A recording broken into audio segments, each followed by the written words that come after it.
Hello दोस्तों, मैं doctor Pradeep Kumar Gautam आप सभी के बीच में आज प्रैक्टिस सेट संख्या 13 लेकर उपस्थित हुआ हूं और हम लोग अध्ययन कर रहे हैं हिंदी साहित्य का।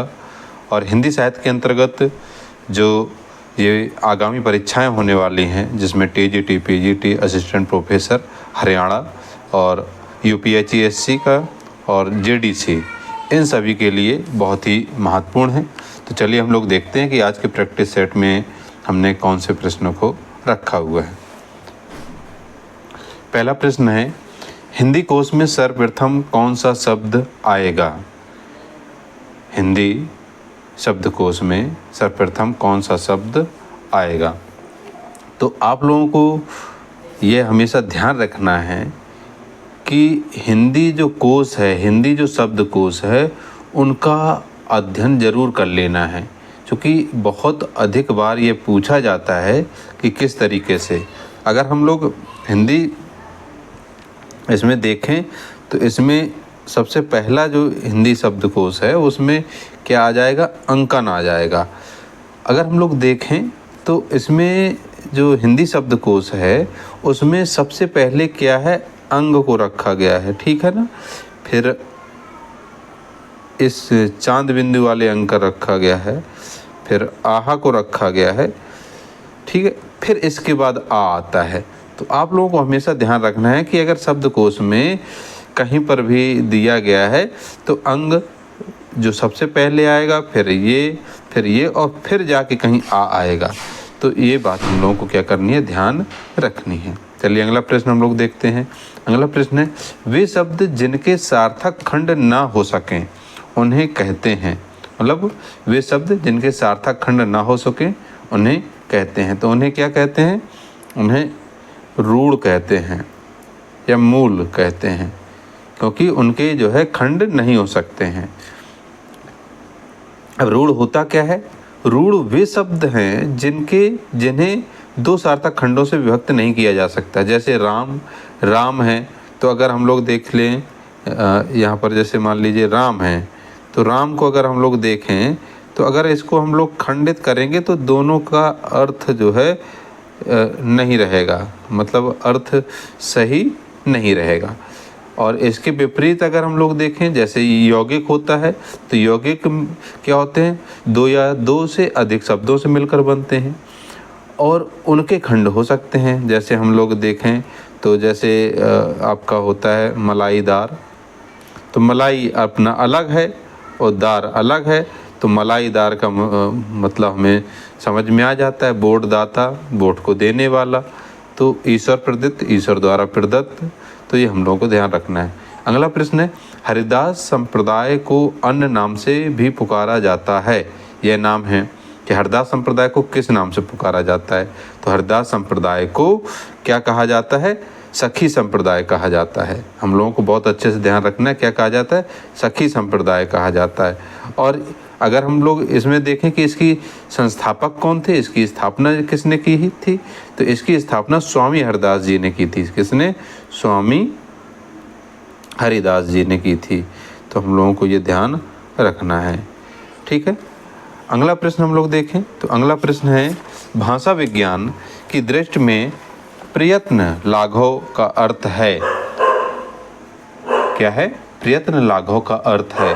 तो इसमें प्रयत्न लाघव का अर्थ होता है उच्चारण की सुविधा। क्या होता है? उच्चारण की सुविधा, ठीक है। अगला प्रश्न हम लोग देखें, वाराणसी का बनारस रूप में विकास उदाहरण है। मतलब कि जैसे वाराणसी था तो उसको बनारस क्यों कहा जाने लगा, किस तरीके से उसका तद्भव हुआ, किस तरीके से उसमें परिवर्तन हुआ। तो ये किसका उदाहरण है? तो ये आपका है व्यंजन विपर्य का उदाहरण है। किसका है? व्यंजन विपर्य का उदाहरण है, ठीक है। अगला प्रश्न हम लोग देखें तो अगला प्रश्न है, हिंदी भाषा का सर्वप्रथम व्याकरण नागरी प्रचारणी सभा काशी की देखरेख में लिखा गया, जिसका नाम था हिंदी व्याकरण। इसके लेखक हैं, मतलब कि जो नागरी प्रचारणी सभा के माध्यम से जो हिंदी का पहला व्याकरण ग्रंथ प्रकाशित में आया और जिसका शीर्षक क्या था? हिंदी व्याकरण।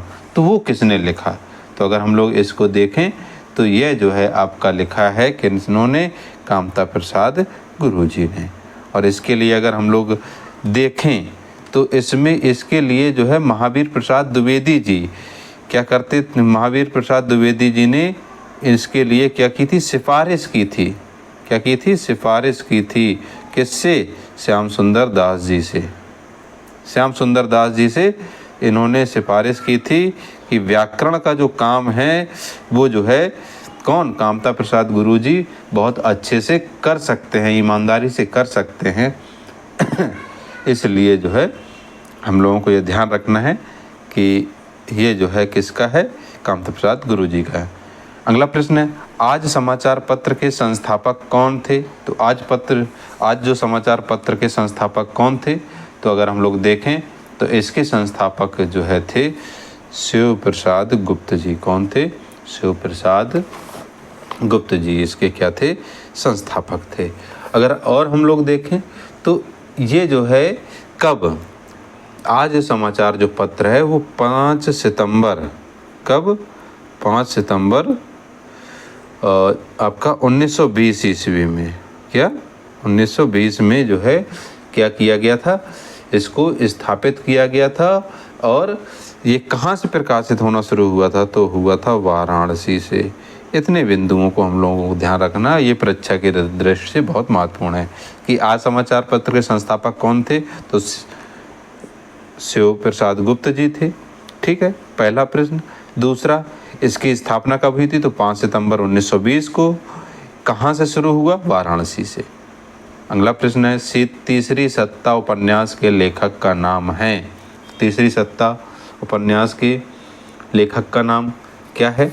तो ये जो आपका तीसरी सत्ता जो उपन्यास है वो किसका है? गिरिराज किशोर जी का है। ये हम लोगों को ध्यान रखना है। ये कब प्रकाशित हुआ? तो हम लोगों को ध्यान रखना है ये हुआ था 1982 ईस्वी में। ठीक है, सॉरी। तो और इन्हें जो है गिरिराज किशोर जी को अगर हम लोग देखें तो 2007 में क्या मिला था? पद्मश्री मिला था। कब क्या मिला था? पद्मश्री पुरस्कार प्राप्त हुआ था। तो ये हम लोग ध्यान रखें। अगला प्रश्न हम लोग देखें, नाटक में अर्थ प्रकृतियाँ कितनी मानी गई हैं? नाटक में अर्थ प्रकृतियाँ कितनी मानी गई हैं? तो कितनी मानी गई हैं हम लोग देखें तो कितनी मानी गई? 5 मानी गई हैं। अर्थ प्रकृतियाँ कितनी मानी गई? 5 मानी गई हैं। और अर्थ प्रकृति के संदर्भ में कितने, धनंजय ने अपने 10 रूपकम ग्रंथ में इसका वर्णन किया है। किन्होंने? धनंजय ने किसमें? 10 रूपकम में, रूपकम में इसका वर्णन किया हुआ है। अगला प्रश्न हम लोग देखें, मतवाला पत्रिका के स्थायी स्तंभ चाबुक में निराला जी अपनी रचना किस नाम से लिखते थे? देखिए, उस समय के जितने भी रचनाकार हैं वो अपने मूल नाम के अलावा भी दूसरे नामों से लिखा करते थे। तो क्या है, मतवाला में चाबुक स्तंभ क्या था? चाबुक, जिसमें जो है कौन लिखते? निराला जी। किस नाम से लिखते थे? तो गरगज सिंह, क्या गरगज सिंह वर्मा नाम से जो है लिखते थे। मतवाला का अगर हम लोग प्रकाशन देखें कि कब से शुरू हुआ तो इसका प्रकाशन हुआ 1923 ईस्वी से इसका प्रकाशन किया हुआ था, शुरू हुआ था। एक जो सबसे बेहतरीन और एक महत्वपूर्ण चीज़ इसमें देखने को मिलती है, इसमें एक चर्चित कवर पेज में एक चर्चित पंक्तियां हमेशा प्रकाशित होती थीं, जो होती थी अमीय, क्या होती थी? अमी गरल शशि। अब इसमें पूरा तो नहीं आएगा तो मैं पढ़ के बता देता हूँ। सीकर रविकर राग विरग भरा प्याला, पीते हैं जो साधक उनका प्यारा है यह मतवाला। तो ये पंक्ति हमेशा क्या होती थी? उसके मुख्य पृष्ठ पे प्रकाशित होती थी। अगला प्रश्न है, राष्ट्रभाषा संदेश पाक्षिक पत्र कहाँ से प्रकाशित होता था? तो क्या है? राष्ट्रभाषा संदेश पत्र कहाँ से प्रकाशित होता था? तो यह प्रकाशित होता था आपका इलाहाबाद से, जिसका वर्तमान नाम क्या है? प्रयागराज है। ठीक है ना। अभी योगी आदित्यनाथ जी के शासन आने के बाद, जब से योगी आदित्यनाथ जी मुख्यमंत्री बने हैं, तो उन्होंने इलाहाबाद का नाम क्या कर दिया? प्रयागराज कर दिया है। ठीक। इसकी अगर दूसरा प्रश्न इसी में पूछ लिया जाता है कि राष्ट्रभाषा संदेश जो पाक्षिक पत्र था उसके संपादक कौन थे, तो कौन थे? प्रधान संपादक वो थे विभूत मिश्र जी। कौन थे? विभूत मिश्र जी। ठीक है। अगला प्रश्न हम लोग देखें, भक्तमाल के रचयिता नाभादास के गुरु का नाम था। देखिए, भक्तमाल के रचयिता नाभादास के गुरु का नाम क्या था? तो गुरु का नाम था अग्रदास। क्या था? अग्रदास था। ठीक है। अगला प्रश्न हम लोग देखें, नई कविता परंपरा का तिरस्कार है और नई कहानी परंपरा का विस्तार है, यह कथन किसका है? तो अगर हम लोग देखें तो ये कथन जो है आपका किसका है? राजेंद्र यादव का है। क्या है प्रश्न? कि नई कविता परंपरा का तिरस्कार और नई कहानी परंपरा का विस्तार, ये किसका है? तो ये आपका राजेंद्र यादव जी के संदर्भ में अगर हम लोग देखें तो इन्होंने जो हंस पत्रिका जो बंद हो गई थी, मुंशी प्रेमचंद जी जो निकालते थे, तो उसकी शुरुआत जो है कि इन्होंने की थी, राजेंद्र यादव जी ने की थी। लगभग कब? 1986 के आसपास जो है इन्होंने इसकी शुरुआत की थी। अगला प्रश्न है, हजारी प्रसाद द्विवेदी के उपन्यास अनामदास का पोथा में किस उपनिषद के सर्वाधिक स्थलों का प्रयोग हुआ है? तो किसके सर्वाधिक प्रयोग हुआ है? तो हम लोग देखें तो किसका हुआ है? अनामदास का पोथा में किस उपन्यास के सर्वाधिक स्थलों का प्रयोग हुआ? तो किसका हुआ? छंदयोग उपनिषद का। ठीक है। अगर हम लोग देखें अनामदास का पोथा जो था वो कब प्रकाशित हुआ? तो 1976 में जो है क्या हुआ? ये प्रकाशित हुआ है। ठीक है, अनामदास का पोथा। अगला प्रश्न है, भूल कहत नौ रस सुकवि सकल मूल श्रृंगार, यह उक्ति किस आचार्य की है? तो यह उक्ति किस आचार्य की है? तो यह है आपकी देव जी की। किनकी है? देव जी की है। ठीक है। अगला प्रश्न है, स्र एक संयुक्त व्यंजन है, इसमें किन दो वर्णों को मतलब सम्मिलित किया गया है? मतलब जो स्र है तो इसमें अगर हम लोग देखें तो स प्लस रा मिलकर बनता है क्या? स्रा। तो इसमें अगर हम लोग ऑप्शन में देखें तो सी नंबर का ऑप्शन सही हो जाएगा। ठीक है। अगर हम लोग एक चीज़ और देखें कि हमारे मूल जो संयुक्त व्यंजन है वो कितने हमें देखने को मिलते हैं? 4 मिलते हैं। तो एक तो मिलता है अच्छा, तो इसको ये जो है का प्लस सा से मिलकर बना है। ठीक है।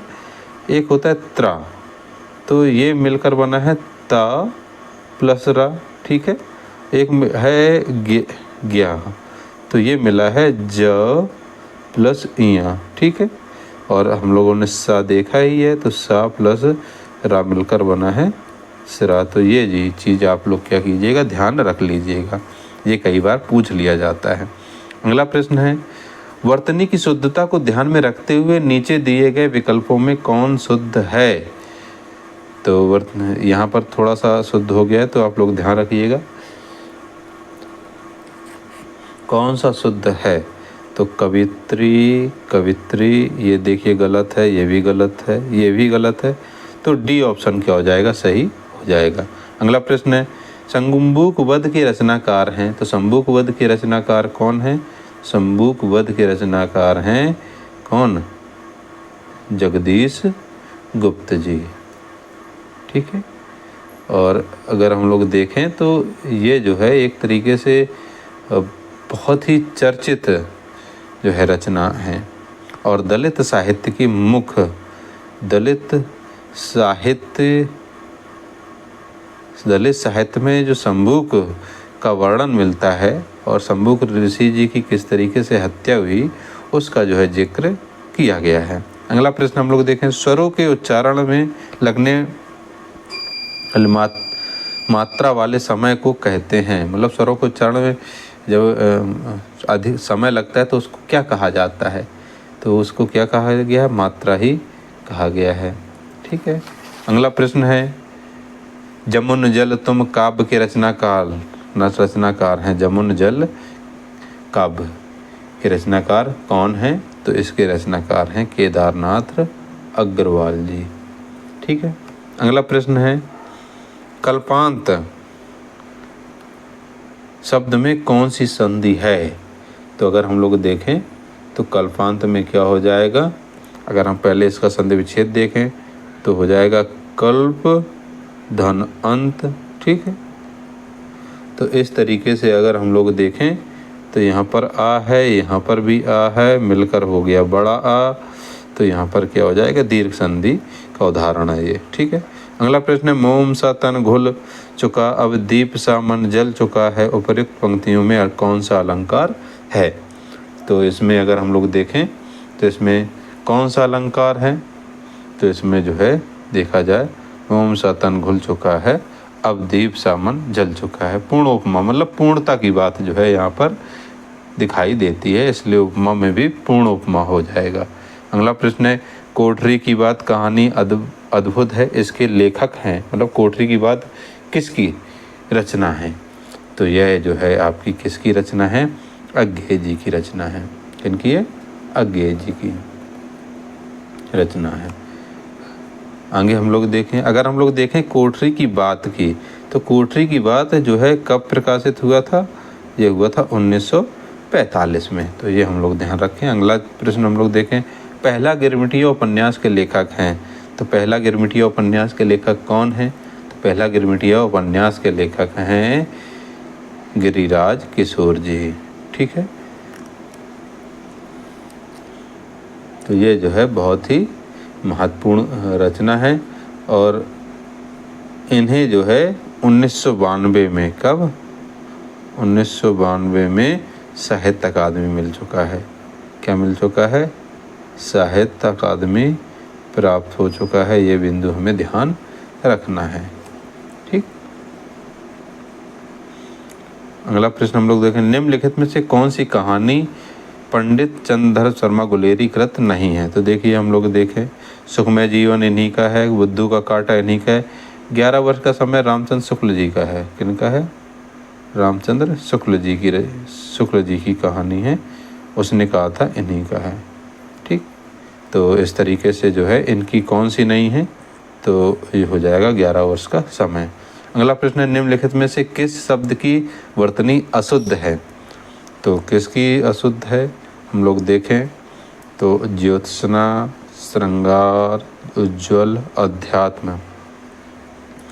तो इसमें हम लोग अगर देखें कि कौन किसकी वर्तनी अशुद्ध है, तो इसमें अगर हम लोग देखेंगे तो ज्योत्सना जो है क्या हो जाएगा?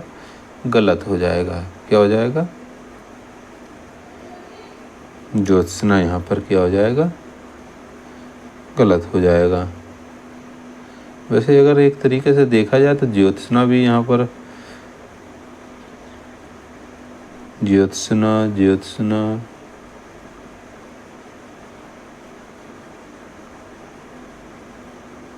यहाँ पर ज्योत्सना जो है क्या होगा?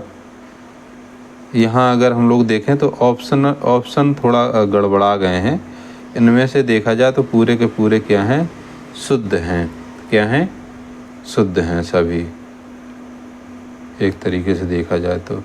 अगला प्रश्न हम लोग देखें अधोलिखित शब्दों में से किस शब्द में तत्पुरुष समास है? तो अधोलिखित में से किस में तत्पुरुष समास है? तो क्या है? मुनिवर, सुसंग, पराधीन और दत्तचित्त। तो इसमें क्या हो जाएगा? पराधीन, दूसरों के अधीन, मतलब पर के अधीन, तो पर के अधीन षष्ठी तत्पुरुष हो गया यहाँ पर।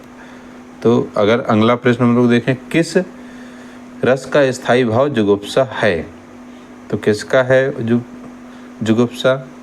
तो यहाँ पर किसका हो जाएगा? एक तरीके से देखें तो विभत्स रस का क्या हो जाता है?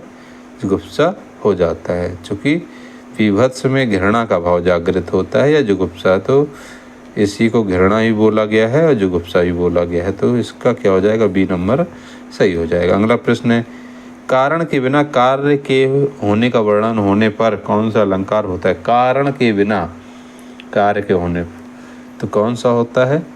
तो वहाँ पर जो है होता है आपका विभावना अलंकार। कौन सा होता है? विभावना अलंकार।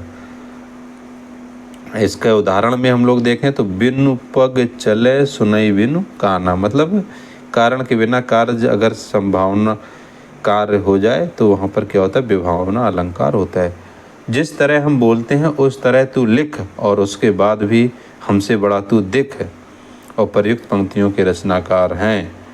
तो ये जो महत्वपूर्ण पंक्तियाँ हैं इनके रचनाकार कौन हैं? तो इनके रचनाकार हैं भवानी प्रसाद मिश्र जी। ठीक है, तो ये जो है बहुत ही महत्वपूर्ण। अगर हम लोग देखें तो 1972 में इन्हें क्या मिला था? साहित्य अकादमी प्राप्त हुआ था। इस तरीके से आज हम लोगों ने कुल 30 प्रश्नों को देखा, और आज हम लोग 13वें नंबर की जो है प्रश्नोत्तरी लेकर उपस्थित हुए थे। तो आप लोगों को ये प्रश्न कैसे लगे आप लोग कमेंट्स बॉक्स में ज़रूर बताएं। साथ ही चैनल में पहली बार आए हैं तो चैनल को लाइक और सब्सक्राइब अवश्य करें, बेल आइकन को प्रेस कर दें जिससे आप तक वीडियो का हर नोटिफिकेशन पहुंचता रहे। आप अभी तक मेरे साथ जुड़े रहें इसके लिए आपका बहुत बहुत धन्यवाद।